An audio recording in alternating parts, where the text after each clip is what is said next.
welcome to another episode of Ask on CYC. So Saint Bishoy met and carried Jesus on his shoulders on his way up to the mountain, all because he stopped and looked down and saw a poor beggar man who needed help. While the other monks were running up distracted, and because they were following their goals to get up the mountain. Sometimes it's like that for us. We are too focused on our goals in our home country that we forget what it is or what it's like to serve someone else. Maybe it's a good idea for us to go out of our comfort zone to another country and serve those who are in need over there. And that's what today's episode is about, missionary service internationally.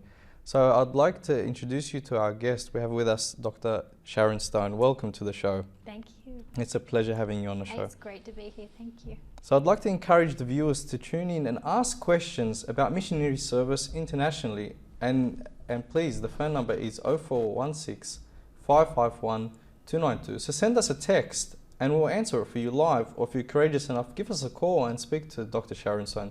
Thank you. So welcome to the show. And before we start the show, I want to get more familiar about you and what you do. So please tell us.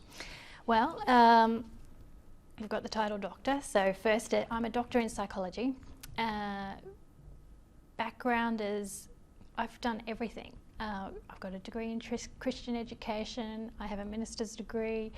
And I came from a Christian family, great Christian family, and still part of it. Jewish upbringing as well, great heritage. My grandmother on my mother's side, she was a wonderful missionary as well. She was a prophetess and brought it all into perspective from a very young age, in the sense of, I remember being a very young child back in the days when Leprosy Mission used to have us tear up bread sheets and rolling them for bandages for that. And I guess that, understanding back then what sewing into people was about became part of who I was. In all that, I've been in mainstream churches and really big churches here in Australia and over in the US. And my journey has taken me across to America as well. I got most of my degrees over in the US, and it's also given me connections to a huge different cultural community. And it broadened your eyes, in the sense of part of everything you did was, you had to go and do psychology clinics, you had to go and do missions trips, all part of getting your clinic hours up and running. And you suddenly saw things that other people weren't seeing because you were willing to go into places that other people weren't willing to sign up for, but they offered you discounts if you went and did it, and you get extra credits. But it was like a way that God was leading me down a path. At the same time, when I returned to Australia, it was like, I got picked up by some major corporations and some government agencies to work for them. But every time, God's always led me back. He's like, there's a path here. I'm training you. You're going to learn this. You just need to see everything. For me, I've had to see everything as a learning opportunity to take the next step where God wants you to go. Sure. So Judah 1, what is Judah 1? What's it about? Okay, Judah 1, big picture. So we are an aviation ministry and organisation. We own all our own planes, and everything, we'll have everything from small planes to large passenger planes. So we can take people anywhere in the world is the basic plan. So, short runs and long runs. It also gives us freight opportunities and things like that. So we actually able to take people on missions trips and get them into places where they don't expect that they could go at affordable prices as well, which is another big factor. Because often, we look at commercial airline prices and then we find an agency that says, okay, yeah, but to go with us, you need another $8,000. We're not like that. So, because we have so many people approaching us from around the world. So Judah 1 just basically takes the everyday person that wants to serve God and take them out on the field in any capacity they want, from kicking a soccer ball to, medical to emergency relief. And with Judah 1, we have two different besides the ministry arm, we also have the humanitarian arm, which helps us go into places who sometimes won't allow a ministry to go into. Okay. So you're a missionary service with your own transportation, pretty much, on a larger scale. Big time. That's it. And it just, the advantage of that is it just gives us the opportunities to offer more destinations for people, more emergency situations, just more trips anywhere you need to go. Sure. So international missionary service is not easy. So how did you know that was your calling? I didn't. That's the best way to put it. I think, like every person, we love to travel. Like, we've learnt that now. It's one of those things. I think growing up in Australia, it was, and anywhere that's surrounded by water, the concept of traveling is just, oh my gosh, you know, it takes forever. I remember the very first flight I ever took to Los Angeles was 18 hours out of Sydney. I'm like, why? Why would anyone do this? But for me, it came down to something as simple as I was serving in a soup kitchen, and just, you know, I just felt that was the call, and I did it. And it was during a Thanksgiving in the US. I served in this soup kitchen, and just as I was serving this family, they were from Mexico. And then just as that family went past, you know, and they were thanking me for just giving them at least this meal, you know, and it didn't come from me. That's when God said to me, you're going to feed the nations, but you need to wait for my timing. And I'm like, how can I feed nations and how will I ever go anywhere? But God's like, you know what, when you serve me at home, I can take you anywhere. And I think that's the thing. It's if you can serve at home, you can go anywhere. And I think our world is so small, and it's got so much more smaller, as we know from tonight. You know, so many people watching online tonight from all over the world. Yet, and it's someone's morning, you know. And I just think about that, and it's like, international is such a different scale now. But mission is always mission. Okay. So for those who want to serve, what are examples of the duties involved in international service upon arrival? Okay.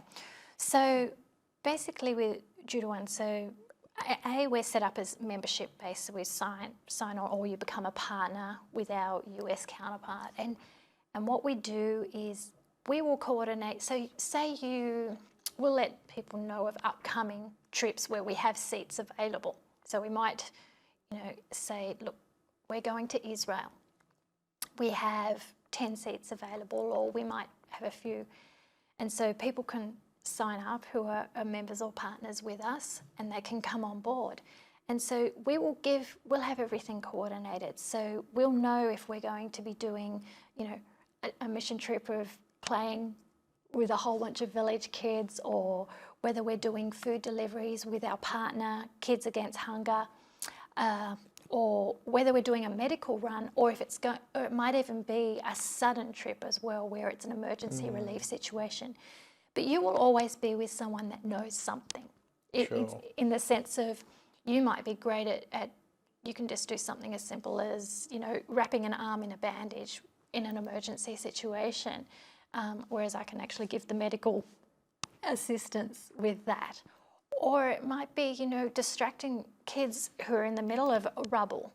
You know, it's amazing. Like I was saying, you know, a soccer ball, you know, or even a game of cricket makes a big difference in a situation like that, when they need to be fed and just getting a meal to them. So, and then it can be something as simple as taking $100 with you on a trip. I mean, imagine this, man, if we have a plane load of, say, only 100 people on a plane, and they take $100 each to sow into that community. Can you imagine how you can turn a whole community round by putting in $100? It's like, yeah, I'll buy that chicken, I'll buy your tree for $100. And it just makes a difference. You could have given them their whole year, if not 2 years supply, that they would never have known. Now they go and take it to another community, and it makes there's an on-flow. You can change a whole family's life with that. Oh wow, so it's like a domino effect. Exactly. And it's exactly like it says in the Bible, you know, you're sowing seed and there is a harvest. It's you may not see the harvest, but you know the harvest is occurring for that whole community. Because when they say to you, why are you doing this? And it's like, I'm doing this because Jesus loves me and he loves you. And it just changes everything. It just becomes this release. It becomes this, if they don't know who Jesus is, the question comes, who's Jesus? Or if they've heard, because missionaries may have passed by before, it's like, but I've never known this Jesus that can turn our lives around, and that's the difference. They used to say to us when we were young in Sunday school that the best way to help people learn about Christ is through your actions. Exactly.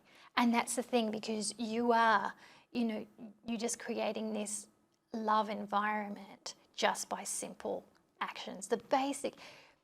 It's the basic necessities that we all crave every day. We love a hug. You know, we love to be, you know, just to play like my son. He loves even just, well, now with technology, it's like even if he's sitting next to me with Netflix going and he's like, you know what, Mom, look at this, he has to tell me, snuggle up next to me. That makes a difference, just that communication. And it's, even if there is a language situation, touch and just being in that mission Christ-minded way makes a big difference. And the fact that you said you have to travel 18 hours, these people are probably saying, oh wow, they travelled here for us, just to spend time with us. Exactly. It's like, for some of them, they may not even know, you know, your country that you come from. You know, often, you know, you often get that, it's like, you're from Australia, you know. Where's Australia? Yeah. You know, you still get that a little bit. Yeah. Well, Australia, you know, you're getting it. And it's like, and it's interesting because some of the nations you go to that know United States, they don't know United States in the form of giving, loving, because of what they've been told or what they've seen. They've only ever known it as a warring nation, or someone that, you know, it has boundaries set around it, you know. But it's, you know, when you have a whole community of every race and nationality on a mission trip on a Judah 1 flight, it changes. It's like, why have we got so many different looking people, sounding people in our one spot? You know, it's amazing watching it. And you become so mission orientated in with the group that you are with. Sure. Just a reminder to our viewers, the phone number is 0416 551 292. Please send us a text with your question. We'll answer a few live here on the show tonight. Thank you. So I wanted to ask, so with these trips, you're going to all these countries around the world, but is it safe to go on these trips? You still have to follow laws and protection and things like that. So you would still ensure, you know, that you're following, here for Australia, it'd be DFAT laws and things like that. But when you're on mission trip, let me put it like this. There are times that even here in Sydney that where you listen to the news and you wonder how safe we actually are. Sometimes the things that happen in other countries is not the whole picture. We don't hear about the huge number of people that are turning to Jesus and becoming Christians over in Syria and Afghanistan and Pakistan, you know, particularly in these communities. And I look at that and I say, it's as safe as we place our trust in God. And that's our big part. You know, it's not like we're going to fly into a war zone and just drop you there and that's it. You know, it's nothing like that. But we follow God's call and follow exactly what he tells us to do. And we do put protections in place. And we would never want anyone to go off by themselves. That's not part of the rules, would never be. But Psalm 91 is our protection psalm, and God gave us that for a reason. And it's even more foundational every time we get on a plane, every time we land in another country, and every time we're coming back home, because now we've got the blood of Jesus that becomes our complete covering, and we're just doing exactly what he tells us to do. And I think that's a big part. So I think, yes, we do put personal safety in place, government safety in place, but the best part is you're walking in God's safety with these angels around you and covered by his wings, because you are walking in his love and presenting him to people. Yeah. Does it help that you have your own planes? You know what? I believe it does, because there are private paths, flight paths you can go on, private airfields that you can land on. A lot of ministries around the world actually have their own paddocks, which are airstrips, which help when we can land on those as well. And also, not being a commercial airline means we're not targeted, because we're not giving our money to certain groups, or we're not associated with things. We're just Judah 1, the Lion of Judah, and that's it. Funny that you mentioned Syria earlier, because one of the audience actually asking, have you been to Syria recently? If so, what's the situation over there? Okay. Personally, I haven't been to Syria, but I do get daily reports. And it's, as of yesterday morning, Sydney time, so Wednesday morning, we had a report of around about 300,000 were in the Jordanian Syrian camp area. Now, predominantly those are Christians that are in that camp area, and they have been pushed into that area and just waiting. But I've heard of amazing reports as well of worship sessions, just people just start worshiping God, just launching out in song and praise. And it's when you see that in a volatile situation, and you hear of it, God's still on the throne, no matter what's happening. And it's interesting waiting to see what governments are going to be doing with refugee intakes and things like that. Sure. We're going to go for a quick break, and when we come back, we'll continue our discussion. Thanks. You. Thanks. Just a reminder to our audience members, please send your questions to 0416 551 292, and when we come back from the break, we'll continue our discussion on the topic. Thank you.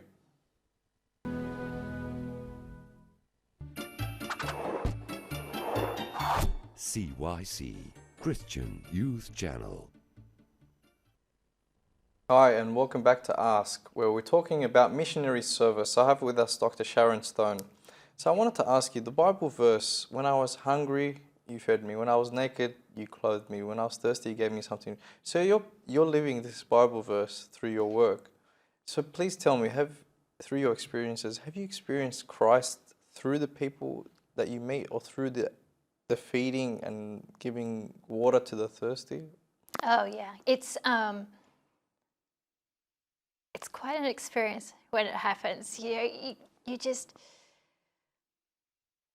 just remember one time on a trip with giving out water, and there were so many people. It was, and I'm like, there is not enough water. And I went, you know what? If God can turn water into wine, then this water can extend. And there was not one person that did not get a bottle of water. And you kind of like, when you're handing it out, you're knowing that it should have ended by now. This pallet load should have ended. Oh, wow. And you just go, you know what, God? Yeah. And it was done, and you're just like, I won't ever ask how, because you are the how. And I think seeing that, it's amazing. But it's the simple things like even just handing that bottle of water or handing the food and having their hand come over your hand, I see their hand more as being like Christ, like, because Jesus is always the one that's reaching out to us, you know. Ooh, sorry, people. You know, and your hand just grabs his, and when you see their face, it's just like you've just changed everything for that one moment. But you think it's that one moment, but it goes so much longer, because suddenly they're just, you watch this person go away, especially mums.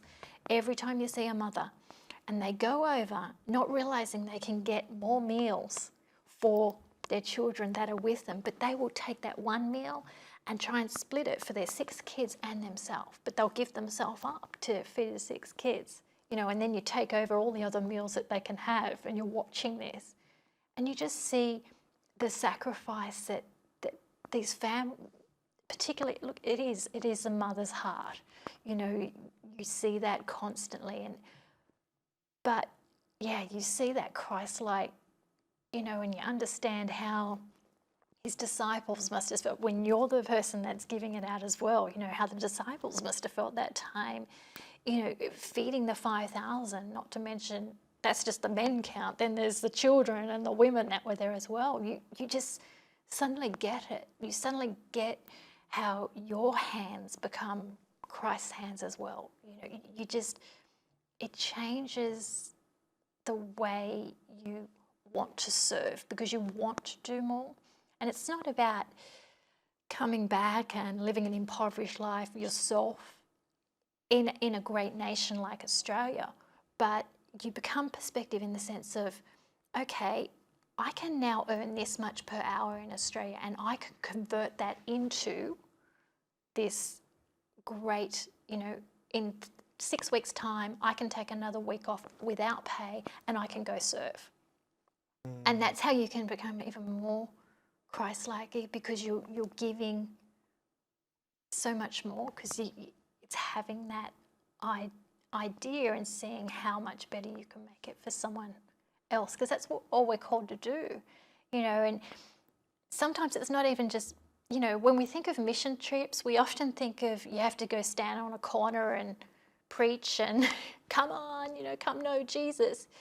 But a mission trip, like even yourself, you know, it's just going and having a great day of games with kids, and then they sit down and they're just chatting away, and then they're like asking you the question of, so why do you do this?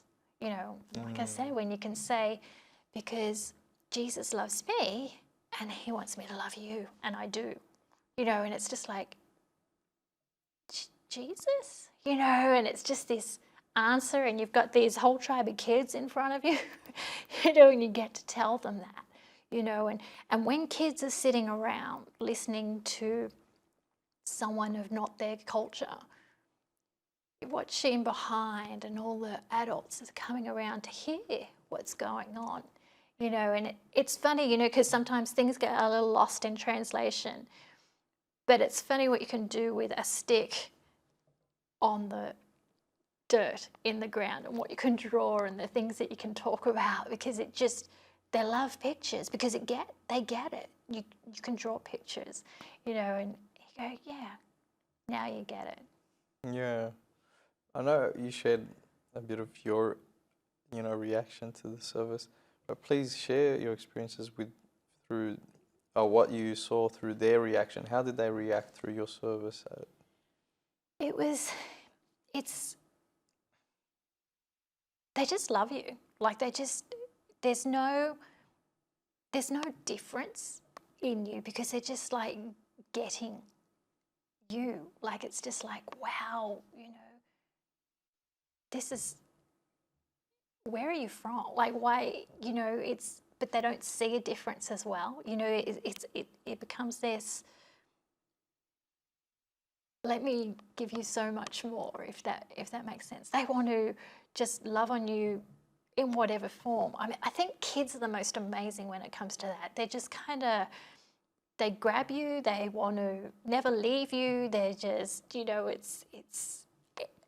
they're constantly holding you, because it's like, yeah, let's do something else, you know, and then they're, you know, watching whole communities come together, you know, to find out what you're doing, what else you can do. They tell you things, and then you find out about another village that's further down. It's like, yeah, there's a lot more mission trips you need to make. But it becomes awesome to see the next step, if that makes sense, and who else you can help. And I think that's the reaction you get, is they suddenly, you know, the first day is a little bit of apprehension with some of the older people. The kids will always play straight away. The second day is like, wow, you don't want anything from us, but you want to give us and help us. And then they start telling you all the things that you need to know. Yeah. So I've got a question that just came in from an audience member. They're asking, sometimes we see people who want to receive our service but don't want to hear about God. How do you deal with that? Yeah. Do you know what? I get that question a lot, especially for people that have never been outside of like Mexico, or areas that have had the a church attack, with, so to speak, with mission groups and things. So the best way to answer that is, you have to remember to just be Jesus. You know, it's if you think back to the Samaritan woman in the Bible, is that all Jesus asked for was a glass of water. Like, can I have a drink? And it's like, yeah, okay, sure. But she was apprehensive because, well, A, he was a Jew, and, you know, there was a good reason for what was going on with her background. But she's, you know, she was the one that ran back to her village after having this encounter with Jesus, who was just a man to her. Just like when we go into the mission field, we're just a person, we're just a man or a woman there helping them. But we're Jesus first and foremost, because we wear him and we are him inside, and our words should be that way, full of love.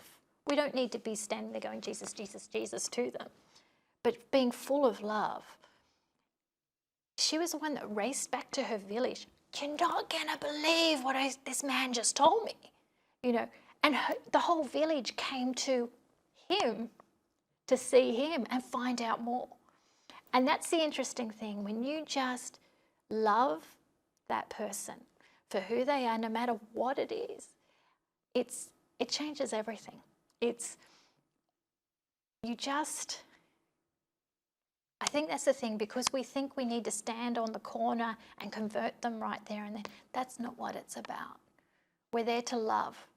We're there to let them know that there's someone that cares for them, and it's beyond us. You know, and you know, when they say to you, why do you do, which is often the easiest English that they have, it's, or you get the shrug, and they're standing there, and it's because Jesus loves me and he lets me love you. And that's where you can leave it. But I pretty much guarantee that a lot of the times on day 2, they're the ones that turn back around and go, can I just ask you something? Or they bring an interpreter with them, and it's like, we need more. And then you've got that group. It's like I was saying, when you're sitting there with the kids and all the adults come in behind, you know, it's like, what are you saying? And the kids always catch on to Jesus first and foremost, because that's what it was about. That's what Jesus always said, don't take the kids away. But every time, if you go and have a look at what Jesus did, it's about just being, answering people's issues first. You know, healing, we take medical. You know, we go and, you know, give them food. Even Jesus knew those that had to listen to him preach all day. He knew he had to feed them as well. You know, so the answers are always there, but it was always, you do it out of love. And that's what mission trips are about. With Judah 1, we always say, we have hashtag your hands, hashtag God's love, hashtag our wings. And put that together, and it's like, yeah, your hands with God's love in them on our wings, we can change this world one trip at a time. Sure. I read on your website that you visit countries like Pakistan, Afghanistan, even Mexico, which are really dangerous countries. So the question that I want to ask is more on your opinion on, don't you ever go into these countries, especially when in Mexico, when you hear the gunshots, don't you have that fear walking into these countries? And also, I want to ask, how do you feel comforted and reassured to continue your service? Sure. Funny, I was in a hotel room in Dallas, Fort Worth actually, and I heard gunshots then, and I was like, far out. But when you're talking about other countries, I can honestly say that I go now with no fear, because I know my God's greater. And you know what? There's a reason why I look at this and go, in the Bible, there's 365 verses relating to fear not, do not be afraid, and do not fear. Now, One for every day. exactly. And it was written before man came up with a new calendar. Yeah. That gave us 365. God already knew what was going to happen with the calendar, so he's given us hope so that we can have no days without fear, no matter where we are, whether we're in Sydney, London, Syria, Afghanistan, Pakistan, no matter what we walk into, because he has us protected. And because I honestly walk in that, I don't fear. There are times where I go, you get that little bit of apprehension, and sometimes you get that when you walk into an elevator with BO, but I mean, it has that same effect. But I just go, God, you are bigger than this. You've called us to this. You said go, I will go, and I think that's the thing, because we are protected. You hear of so many stories of, we were here and something happened, but it didn't come nigh us, I think that's where, like John 17, this has to be one of my faves, is when Jesus was praying before he went into the garden of where he was praying in the Garden of Gethsemane before he went to the cross, and he says, in 17:15, he says, I do not pray that you should take them out of the world, but that you should keep them from the evil one.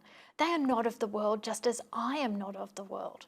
And I just think about it so much. It's like, yeah, Lord, you protect us.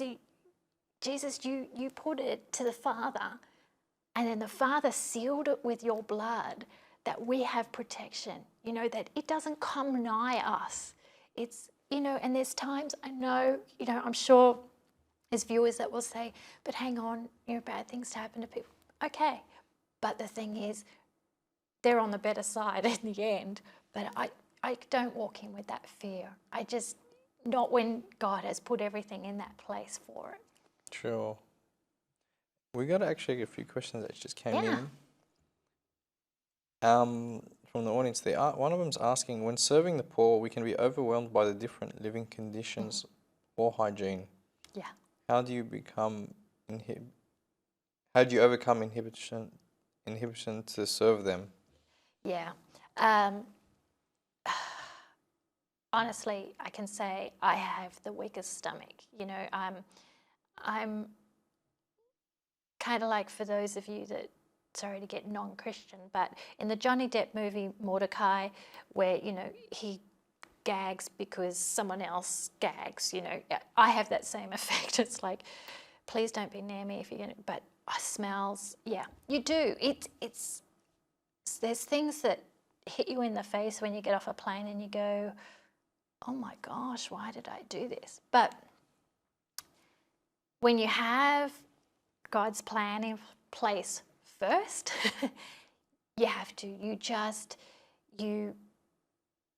do push through, because you're looking at the bigger picture as you have to, like I was saying before about seeing your hands, Christ's hands, and then seeing those people reaching out, wanting it.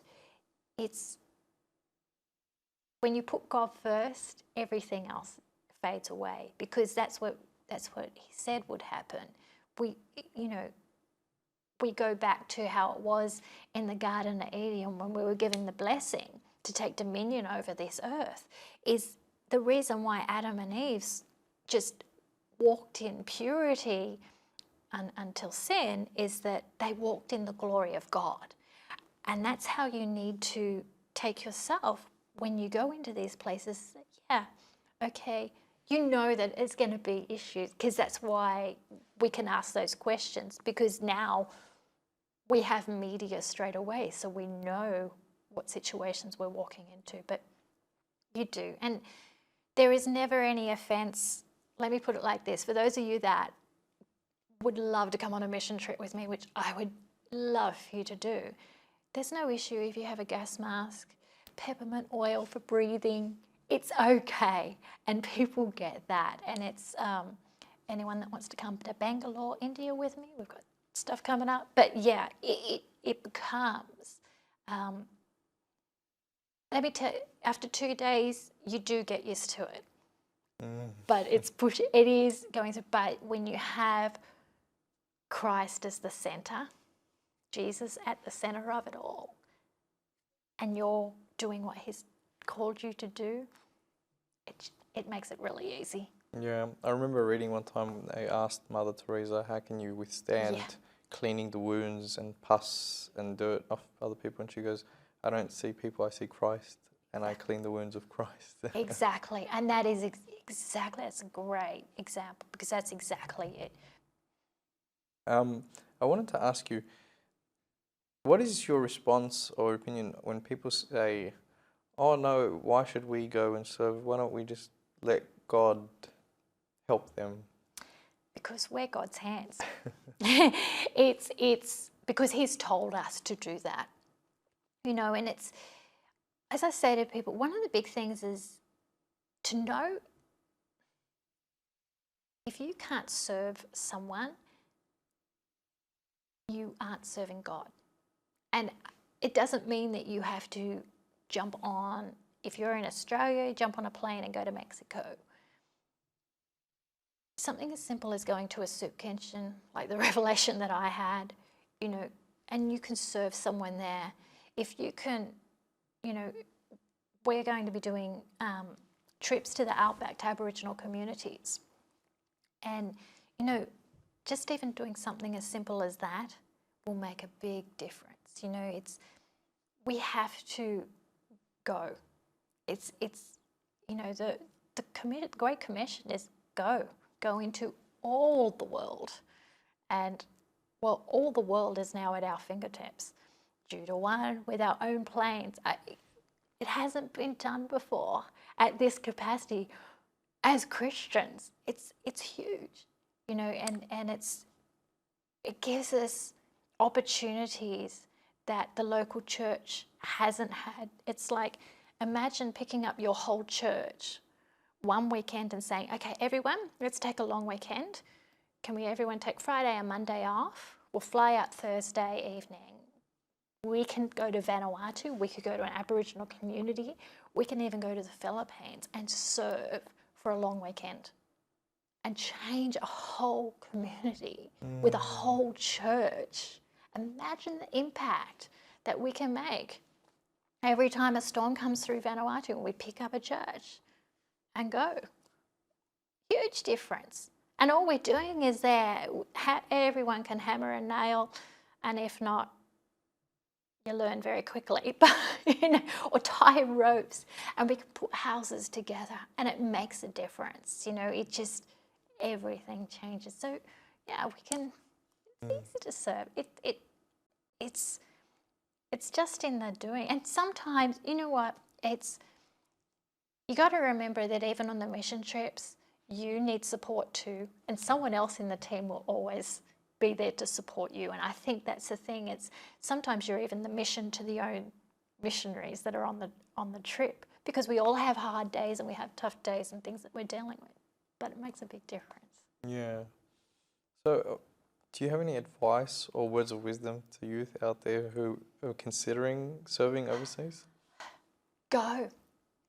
You know, now with Judah 1, I mean, I know there's people that are probably in London. You know, whether you go to judah1.com.au or judah1.com, whether it's USA or Australia, and join up with us, and we can get you wherever you need to go, because that's the thing, you know. Or if you don't know where to go, let us help you. It's just one step, you know. Thinking about if you're in high school, thinking about it, maybe it's a holiday that you need to take, but we make it a working volunteer holiday. That would be fabulous, you know. And it's like, then you get a reference. Imagine getting a reference to say, you're amazing, you just built 2 houses and I signed that off for you. You know, it's like, imagine an employer looking, going, you built 2 houses in Honduras? How did you do that? You know, and it becomes beyond what you thought. You know, I fed 100,000 people in 1 week. You know, these are the things that you turn around and go, wow, I can do something. You know, and I think every young person wants to travel. That's what we do. It's what you enjoy to do. But this is a great way that you can not only serve God, but travel the world, change a life. Just, you know, and it only takes one. I think it's a thing that we forget, is Jesus, even though we're told to go into all the world, there's only ever one life that we need to change, because Jesus only ever goes after one. He always said that. The shepherd will always go after one. So if you've got a call, you only need to go after one. And that could be that one child that you serve a meal to, that one mum you give a bottle of water to, that one man whose house you just put back together after, you know, the storm that just went through. Makes a huge difference. Yeah. I'd like to thank you. That's all we have time for tonight's show. So I'd like to thank you very much for your insight on this. Thanks, John. And hopefully we've touched the hearts of people out there and encouraged them to go out to serve. Amen. Thank you. Thank you. I'd like to thank the viewers for tuning in tonight's show. It was a pleasure, and having Dr. Sharon Stone with us and give us her insight on serving overseas. So please, I hope you feel encouraged to go out there and serve, because every people are God's people. So thank you. I'm your host, Mina Ibrahim, from your CYC studios in Sydney. Good night and God bless.